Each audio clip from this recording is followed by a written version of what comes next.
Happy Monday, you guys. First time ever, we're doing Triple M from the beach. Live from the beach. I always love to do it at amazing locations, but now with Hotspot on your phone, technology always getting better. We get to do it exactly from the beach, not from like the building on the beach, not from looking at the beach from afar, from the beach. So I'm fired up. Happy Monday, you guys. I hope you guys are having a great one. I hope you guys got your Herbalife tea ready to get your day started. I got mine with some nice ice cubes and got your notebooks ready, you guys. We're going to be having major nuggets today. We got a guy who really inspires me for his mind as well as his consistency and his giving back. So it may be a guy you guys have heard of before. His name is Warren Buffett, top investor of all time. We've listened to some of his tips before, but today we're going to be listening to his top 10 rules for success, the second edition. So it's always great to hear more from people that really are living the lifestyle, living the impact, creating the life that you want, because all you got to do is copy what they do. So throw inside of your client thread, your team thread, if you're on social media, Facebook, Instagram, Snapchat, let them know Triple M is live. We're about to get in nuggets in, and we're going to start the week off strong. So without further ado, let's hear it from Warren Buffett. Let me guys know how the sound is once I bring it up. My man, Warren Buffett. And get your notebooks ready for some live shares at the end. Worst investment you've ever made? The worst investment I ever made? How long do you have? I've made some very bad ones, but that doesn't really bother me. It may bother the shareholders, but that's another. Good? There's no question about it. The sound went off? And some things like that. So there's no way I'm going to make a lot of business and investment decisions without making some mistakes. I may try to minimize them. I don't dwell on them at all. I don't look back. The biggest mistakes are the ones that actually don't show up. They're the mistakes of omission rather than commission. We've never lost that much money on any one investment. But it's the things that I knew enough to do that I didn't do. We have missed profits of as much as, maybe $10 billion in things that I knew enough to do and I didn't do. Now, the fact I didn't buy Microsoft way back is not a foregone opportunity because I didn't know enough to make that decision. But there have been other investments where I did know enough to make the decision, and for one reason or another, I either didn't do it at all or I did it on a small scale. I was sucking my thumb when I should have been writing checks, basically. And those don't show up. There's no place where it shows missed opportunities, but I've missed some big ones. The triumphs in life are partly triumphs because you know that everything isn't going to be a triumph. And I would never get too hung up on mistakes. I know a lot of people that really agonize over them, and it just isn't worth it. I mean, tomorrow's another day, and you live it forward and just go on to the next thing. I advise students, as much as possible, look for the job that you would take if you didn't need a job. I mean, don't sleepwalk through life, and don't say it's all going to be great. I'll do this and I'll do that, and I'm just marking time to get to be older. As I've told people, that's like saving up sex for your old age. I mean, it just is not it is not a good idea. Yeah.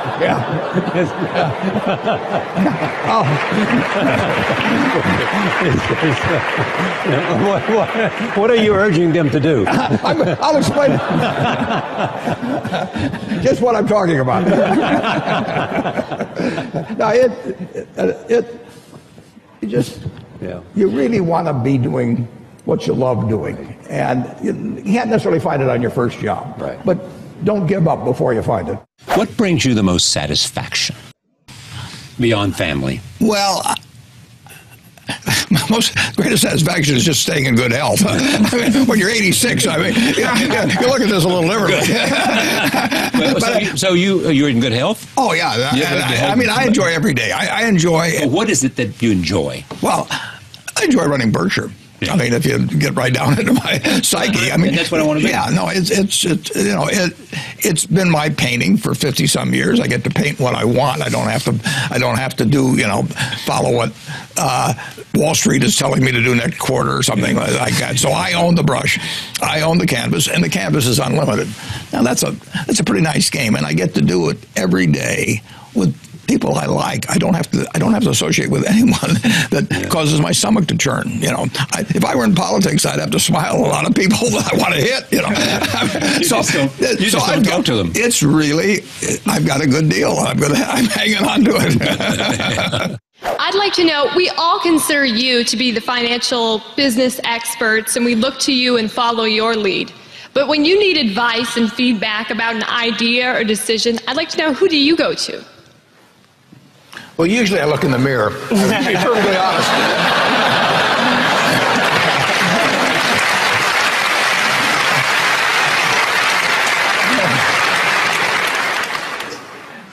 The nature of what I do means I have to think pretty much independently. Because if I take a poll, in effect, I'm going to do what everybody else is doing, and I don't think much of that usually in investments. And so I have to have an environment, I have to have a temperament personally that lets me think for myself. And I've got a terrific partner, a fellow named Charlie Munger. And you can't find anybody any smarter, any better quality of anything. But we think a lot alike, and we do talk things over occasionally, but we don't talk them over very often because I know how he thinks, he knows how I think. He's taught me a lot, and why should I pay for a phone call if I know what he's going to say? So if I need to get a cabinet around to make decisions or anything like that, I probably shouldn't be running the place. That doesn't bother me to have the responsibility for it, but I just don't want to put it up to a vote because I've seen too many, particularly in the investment world, as you get larger and larger groups making the decisions, they get more and more homogenized. And I don't think you will ever get brilliant investment decisions out of a large committee. I always look at IQ and talent as sort of representing the horsepower of the motor, but then in terms of the output, the efficiency with which the motor works, that depends on rationality, because a lot of people start out with 400 horsepower motors and get 100 horsepower of output, and it's way better to have a 200 horsepower motor and get it all into output. And so why do smart people do things that interfere with really getting the output they're entitled to? And it gets into habits, into character, into temperament, and it really gets into behaving in a rational manner. It's not getting in your own way. As I say, everybody here has the ability absolutely to do anything I do and much beyond. And some of you will and some of you won't. But it will, the ones that won't, it will be because you get in your own way. It won't because the world doesn't allow you to. It will be because you don't allow yourself to. You will move in the direction of the people that you associate with. So it's important to associate with people that are better than yourself, and actually the most important decision many of you make, not all of you, will be the spouse you choose. Right. And you want to associate with people who are the kind of person you'd like to be. You'll move in that direction, and the most important person by far in that respect is your spouse. I can't overemphasize how important that is, and you're right. The friends you have, they will form you as you go through life, and make some good friends, keep them for the rest of your life, but have them be people that you admire as well as like. I have an old-fashioned belief that I should expect to make money in things that I understand. And when I say understand, I don't mean understand, what the product does or anything like that. I mean understand what the economics of the business are likely to look like 10 years from now or 20 years from now. I know, in general, what the economics of Wrigley chewing gum will look like 10 years from now. The internet isn't going to change the way people chew gum. It isn't going to change which gum they chew. If you own the chewing gum market in a big way, and you've got Double Mint and Spearmint and Juicy Fruit, those brands will be there 10 years from now. So I can't pinpoint exactly what the numbers are going to look like on Wrigley, but I'm not going to be way off if I try to look forward on something like that. That evaluating that company is within what I call my circle of competence. I understand what they do, I understand the economics of it, I understand the competitive aspects of the business. So figuring out the economic consequences, TV, I think there's, I don't know, 20, 25 million sets a year sold in the United States. I don't think there's one of them made in the United States anymore. I mean, you'd say TV set manufacturer, what a wonderful business. I mean, everybody, you know, nobody had a TV in 1950, or thereabouts, 45 to 50. Everybody has multiple sets now, but nobody in the United States has made any real money making the sets. They're all out of business. You know, the Magnavoxes, the RCAs, all of those companies. Radio was the equivalent in the 20, over 500 companies making radios in the 1920s. Again, I don't think there's a U.S. radio manufacturer at the present time.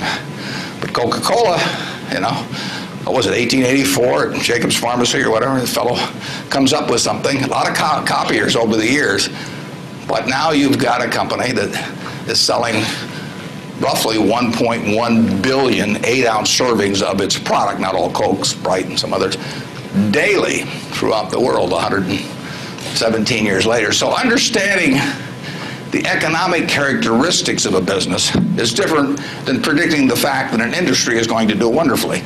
And so when I look at the internet businesses, or I look at tech businesses, I say this is a marvelous thing, and I love to play around on the computer, and I order my books from Amazon and all kinds of things, but I don't know who's going to win. And unless I know who's going to win, I'm not interested in investing. I'll just play around on the computer. And defining your circle of competence is the most important aspect of investing. It's not how important, how large your circle is. You don't have to be an expert on everything. But knowing where the perimeter of that circle of what you know and what you don't know is, and staying inside of it, is all important. Tom Watson Sr., who started IBM, said in his book, he said, I'm no genius, he said, but I'm smart in spots, and I stay around those spots. And you know, that is the key. So if I understand a few things, and I stick in that arena, I'll do okay. And if I don't understand something, but I get all excited about it because my neighbors are talking about it, the stocks are going up and everything, I start fooling around someplace else, eventually I'll get creamed, and I should. Well, in 1973, the Washington Post company had gone public in 1971, right about the Pentagon Papers time. But in 73, the Nixon administration was, through B.B. Rebozo, who was a pal of Nixon's, they were challenging the licenses of 2 of the Florida television stations the Post owned. So the stock went from 37 down to 16. Now, at 16, there were about 5 million shares outstanding. So the whole Washington Post company was selling for $80 million. And that included the newspaper, 4 big TV stations, Newsweek, you know, and some other assets, and no debt to speak of. So the Washington Post company, which was intrinsically worth $400 or $500 million, was selling for about 80 million in the market. We bought most of our stock at about the equivalent of 100 million in the market, and it was ridiculous. I mean, you had a business that unquestionably was worth 4 or 5 times what it was selling for, and Nixon wasn't going to put them out of business. When you're doing these analyses then and now, do you have computers that help you, or how did you actually read all? Did you just get printed materials, or how did you in those days get the materials to read about the Washington Post? How do you do it today? Well, pretty much the same way, except there's fewer opportunities now. But I met Bob Woodward back, and he'd just come out with All the President's Men, and all of a sudden, as below 30 years of age, he was getting quite wealthy, and we had breakfast or lunch over at the Madison Hotel. And he said, "What do I do with this money?" And I said, investing is just about assigning yourself the right story. I said, imagine Ben Bradley this morning said to you, what is the Washington Post company worth? What would you do if you have to write the story in a month? You'd go out and interview TV brokers and newspaper brokers and owners, and you'd try and value each asset. I said, that's what I do. I assign myself the right story. And it's nothing more than that. Now, there's some stories I can't write. If you ask me to write a story on, what is some glamorous but non-profit making business worth, I don't know how to write that story. But if you ask me to write a story on what is Potomac Electric Power worth or something like that, I can write the story. And that's what I'm doing every day. I'm assigning myself a story, and then I go out and... One thing I will tell you that I didn't realize when I was getting out of school is how much the unusual person will jump out at you. I mean, and it isn't because they got 200 IQs or anything like that. It's really because of just how they behave, what they bring, the energy they bring, the commitment they bring, the quality of how they do things, how they treat the people around them, all kinds of things. But you will jump out much more than you might anticipate. One of the things you would want to be sure to do is, whether you like it or not, get very comfortable, it may take a while, with public speaking, for example. I mean, that's an asset that will last you 50 or 60 years, and it's a liability if you don't like doing it and are uncomfortable doing it. That also will last you 50 or 60 years, and it's a necessary skill. But a lot of the skills are just human skills. If you get the best out of people around you, that's a rare talent, and it doesn't correlate with IQ. It correlates with an attitude and toward the world and toward other people. And it's a talent that if you work at early and you're really conscious about it, you don't have to show up other people. You don't have to be smarter than they are or anything else. You want to bring out the best in them. It will pay huge dividends. I went one-on-one with LeBron a few years ago, and we had a jump ball, and LeBron went up. He got the tip. Went the length of the court, dunked it, and just then turned around, and just then I was jumping. So I got lucky. Bill says if I'd been born a few thousand years ago, I'd have been some animal's lunch, because I'd have gone on saying, well, I allocate capital, and the animals say they're the kind that taste the best, and I can't run fast, and I can't climb trees. You don't need a lot of brains in this business. I mean, I've always said if you got an IQ of 160, give away 30 points to somebody else, because you don't need it in investments. What you do need is emotional stability. I've got a partner, Charlie Munger, says he admires humility enormously, but he wasn't quite given his fair share. We call on people that have $1 billion or more, at least Steve tells us they do, and all we ask is 50%. So if you have trouble living on $500 million, I'm going to put out a book, How to Live on $500 Million. I don't think I can win every game. Somebody said, how do you beat Bobby Fischer? You play him any game except chess. So I don't play Bobby Fischer chess. Let's do it here. Awesome, man. Major nuggets. I love Warren Buffett. I actually just listened to his autobiography. If you haven't checked it out, it's called The Snowball, and it's long. I listened to the audiobook, but it was worth it. So I'm going to give you my top tips. We're going to get some live takeaways. Roxy, we're going to do a live takeaway. She's getting some sun. She's going to give us a live takeaway, and then we're going to get something for you guys. So number one of my biggest ones was paint with your own brush. I really love that because he talked about, he doesn't have to go to work and paint in the line somebody else puts, and he doesn't have to stay within the canvas, and he doesn't have to use certain colors. And I love that metaphor because you may or may not have that freedom now, but I'm going to guarantee you there's a part of you that probably wants that freedom in some part of your life, and you can get to it. It's just a decision, you guys. So painting your life with your brush means that, number one, you don't have to do things the way you were told to do them, because you got to remember the people that told you to do them were probably listening to other people that told them to do it that way. So you're listening to advice that's like generations old that somebody just made up one day. Every rule, every brushstroke that you would have been taught to do has been told to you by somebody that was just trying to figure out how to paint themselves and then told you something and it was taught as a rule. So paint your own brush. How do you want to live? Like, for me growing up, I was told, get a job. That's what my parents told me. My mom is in the Marines 33 years. My dad has worked a job since I was young, and I would come home from school, and I was called it's called a latchkey kid. I would walk home from school, be by myself until like 6 p.m. when he would get home. So what I knew was a job, and that's what I went looking for. But then I started to realize that a job and going to a cubicle or being inside all day or thinking that one company is going to take care of me for the rest of my life if I just stay there 9 to 5 started to make less and less sense. And that's why when I do Triple M and we're out here at the beach live right now, I want you guys to see that you can paint your brush, because this is me painting my brush, and we got some people here and they're painting their brush. What does your life look like? It might look like this, but it might look like something else. Maybe you want to do it from at home with your kids, and you guys are on the couch. Maybe it wants to look like you're the business owner. Maybe it wants to look like, you're traveling the world and you're helping people and doing it, you're brush painting like that. But I'm going to tell you guys, this is a major thing. Don't expect somebody else to paint your painting for you. Don't think somebody else knows what's best for you, and don't think that's the way it has to be. It may not happen today. You might not be a Picasso today painting their own brush and knowing every single stroke, but you got to start somewhere. You got to start making decisions and thinking about, hey, this is a great question to ask yourself. What would I like my life to look like? What would I like my painting to look like? And just ask yourself that. Maybe you don't know.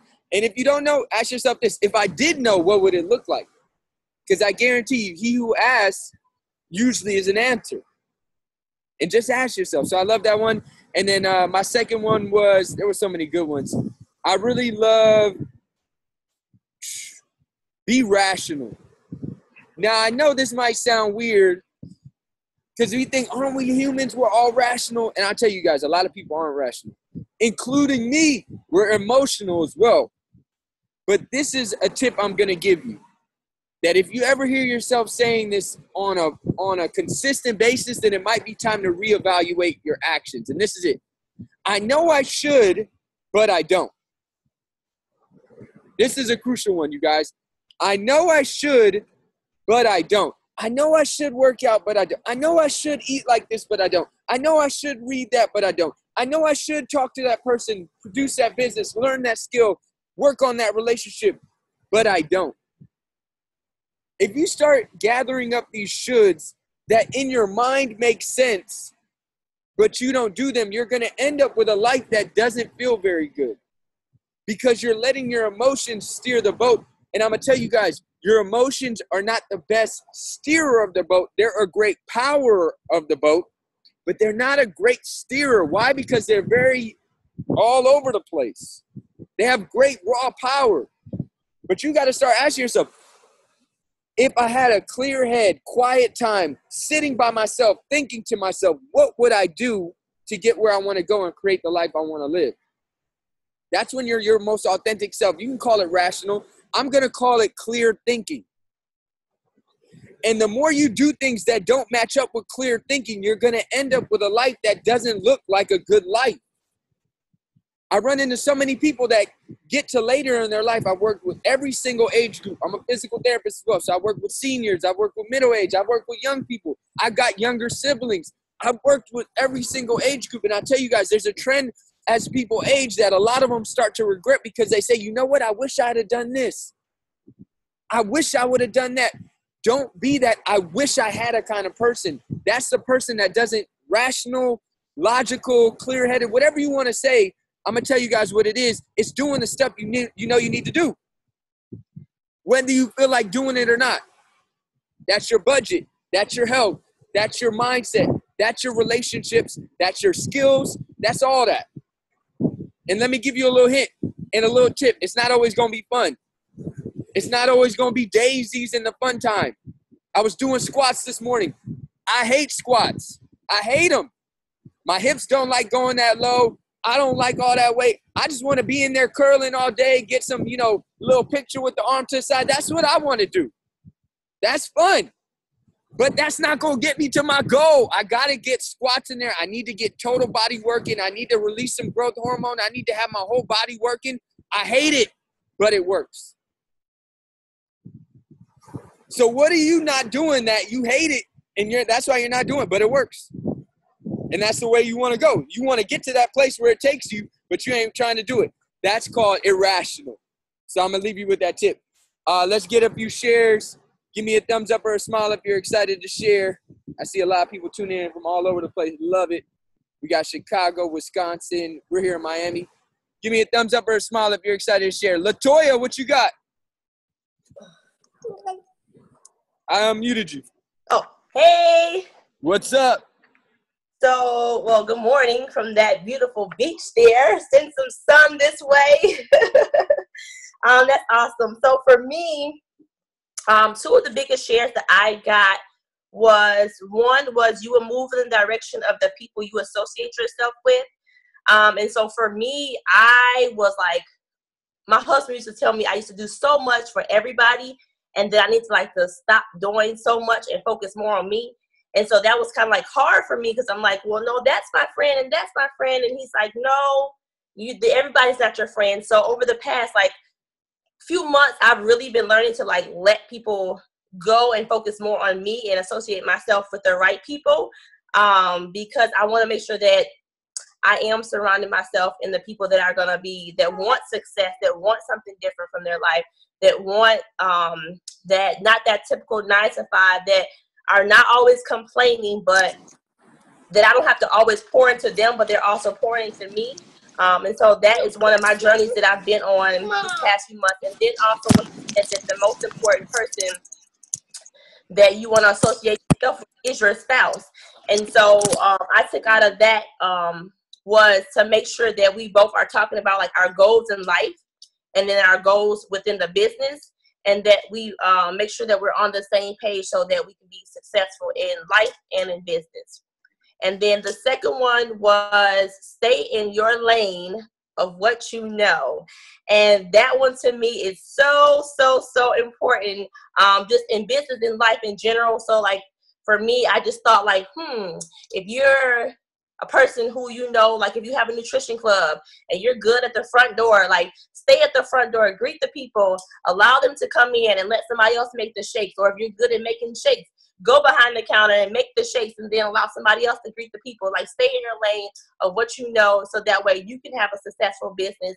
Don't try to do everything. If you have a team of people, if you have friends that can work with you, you know, delegate the job so you're not getting burnt out, but stay in your lane of where you know that you can shine the most and that you can grow the most and that you can have success in everything that you do. So those are my two takeaways that I got. Love it. Epic takeaways. Thanks so much. What a cute baby. What up? What up? Love it. All right, let's get one more takeaway. Give me a thumbs up or a smile if you're excited to share. And then if you can't share, you're at work or, you know, maybe you're driving, don't type if you're driving. But if you can, type in a takeaway in the chat thread and I'll read a couple takeaways. Ashley Ann, what you got for us? Give us a nugget. Great morning, great morning, great morning. Can everybody hear me? All right. So my favorite takeaway, and the one that was the first one that played, was don't dwell on mistakes. It's more of you not making a decision to do something than it is you making a mistake while you do it. It's better to have that mistake in your pocket so you learn from it, because what's better than like living your life with no mistakes? You don't learn anything from it. So that was huge for me. The fact that he even said that. It's usually really, I have tripped over things. I have dwelled on things for way too long. I still like catch myself thinking about mistakes I've made like 5 years ago. They have nothing to do with what you're doing right now. What did you learn from it? Move on. So that one was powerful for me. So oh my goodness. Thank you so much. Love it. Yes, don't dwell on mistake. That was one of my favorite.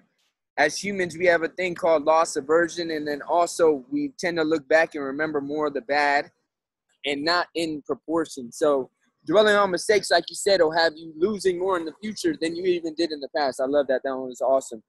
And then we got one from Anna from Wisconsin. Think independently. Don't do what everyone else is doing. Make decisions for yourself to become better. Yeah, opinions might be beneficial, but at the end of the day, it's your life and your decisions. Love it. Love it. I'm going to tell you guys last thing. I love that one. Think independently. I was talking to somebody, a younger kid. Remember I told you I've worked and know a lot of different age groups. I've been blessed to do that. And I was telling them, yo, don't think that just because the people around you right now are doing a certain thing, that's the right thing. You got to think about the people that you look up to.